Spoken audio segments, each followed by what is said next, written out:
राज्य में विधानसभा चुनाव से पहले कांग्रेस के प्रदेश अध्यक्ष नाना पटोले और बीजेपी सांसद अशोक चौहान के बीच आरोप प्रत्यारोप का दौर शुरू हो गया है।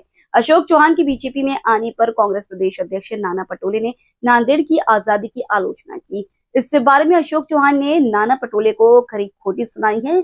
उन्होंने नाना पटोले को आत्म प्रशंसा करने वाला नेता बताते हुए नाना पटोले के कांग्रेस बीजेपी कांग्रेस के राजनीतिक सफर का खुलासा किया। अगर मेरा बीजेपी में शामिल होना एक और आजादी है तो 25 जुलाई 2009 को नाना कांग्रेस से बीजेपी में शामिल हुए। भाजपा सांसद अशोक चौहान ने पूछा कि क्या उस दिन को साकोली निर्वाचन क्षेत्र का स्वतंत्रता दिवस माना जाना चाहिए।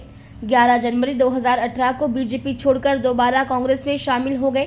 प्रदेश अध्यक्ष होने के नाते मैंने इन चीजों को करीब से देखा है। क्या यह दिन साकोली निर्वाचन क्षेत्र के लिए एक दिन बन गया है? वे चले गए और घर वापस आ गए। चौहान ने ये कहा।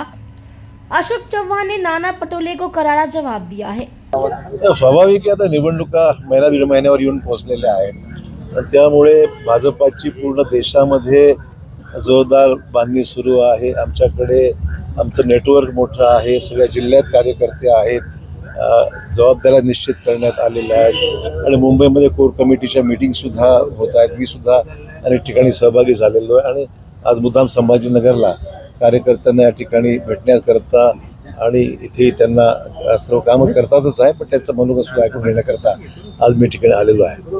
काँग्रेसचं एक म्हणणं आहे की ते जिथे जिथे जात आहेत आता त्यांची पण चाचपणी सुरू आहे। खूप मोठा प्रतिसाद त्यांना मिळतोय। संभाजीनगरमध्ये 100वर अर्ज आणि नांदेडमध्ये तर 1000 लोकांनी उमेदवारी मिळावी म्हणून अर्ज केलेले आहेत। 1000 आकडा चुकीचा आहे। नानांना स्वप्न पडलं असेल कदाचित की 1000 लोक, अशी परिस्थिती नाहीये। लोकसभेची पार्श्वभूमी वेगळी होती। लोकसभेला जे घडतं तेच विधानसभेला घडेल असं काही नाहीये। लॉटरी काही नेहमी लागत नसते, एकदा लागली की पुन्हा लॉटरी लागेल ही जी अपेक्षा नानांची आहे ती फार चुकीची आहे। या ठिकाणी देशामध्ये नरेंद्र मोदींच्या नेतृत्वाखाली तिसऱ्यांदा सरकार आरूढ झालं असल्यामुळे मला वाटतं केंद्राचा फार मोठा मदतीचा हात हा महाराष्ट्रामध्ये निश्चित राहणार आहे। लोकांना कल्पना आहे की महाराष्ट्रामध्ये जर भाजपचं सरकार आणि महायुती सरकार आलं तर त्याला काम करायला वाव मिळेल।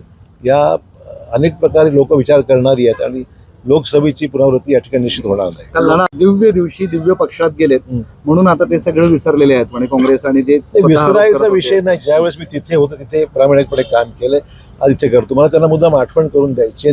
ज्यावेळेस त्यांनी पक्ष सोडला आणि भाजपमध्ये गेले मग तो दिवस काय समजायचा आम्हाला। त्यामुळे त्यांना ही नैतिक अधिकारच नाही आहे की त्यांनी माझ्यावर किंवा आमच्या सहकार्यांवर टीका टिप्पणी करावी, एवढी नैतिकता निश्चित त्यांच्याकडे नाही आहे।